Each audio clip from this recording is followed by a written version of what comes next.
So ಗಾಳಿ ಗೋಪುರ ಆದಮೇಲೆ ನೋಡ್ಬೋದು ಶ್ರೀರಾಮನ ದರ್ಶನ.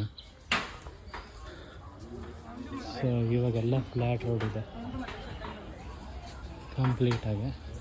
ಇಲ್ಲಿ ಹೋಗ್ತಾ ಹೋಗ್ತಾ ದಾರಿ ಎದ್ದಕ್ಕೂ ತೆಲುಗಿನಲ್ಲಿ ಬರೆದಿರ್ತಾರೆ ಗೋವಿಂದ ಹರಿ ಗೋವಿಂದ ಅಂತಿರಲ್ವ ನೋಡಿ. ಅಲ್ಲಿ ನೋಡಿ ಕನ್ನಡದಲ್ಲೇ ಓದ್ಬೋದು, ಅದನ್ನೇನು ದೊಡ್ಡ ಕಷ್ಟ ಏನಿಲ್ಲ. ತೆಲುಗುನೂ ಸೇಮ್ ಲಿಪಿ ಅಲ್ವಾ ನೋಡಿ. ಗೋವಿಂದ ಹರಿ ಗೋವಿಂದ, ಗೋಕುಲ ನಂದನ ಗೋವಿಂದ, ಮತ್ತು ನೋಡಿ ವಜ್ರ ಮಕುಟಧರ ಗೋವಿಂದ, ವರಾಹಮೂರ್ತಿ ಗೋವಿಂದ, ಗೋವರ್ಧನೋದ್ಧಾರ ಗೋವಿಂದ, ಮತ್ತು ದಶರಥ ನಂದನ ಗೋವಿಂದ.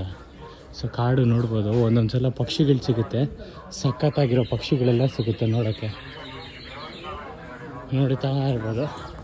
ಸೊ ಪ್ರಾಬ್ಲಿ ಅರ್ಧ ದಾರಿ ಗಾಳಿ ಗೋಪುರ ದಾಟಿ ಒಂದು ಕಿಲೋಮೀಟ್ರ್ ಇಲ್ಲ ಅರ್ಧ ಕಿಲೋಮೀಟ್ರ್ ಬಂದಿದ್ದೀರಿ.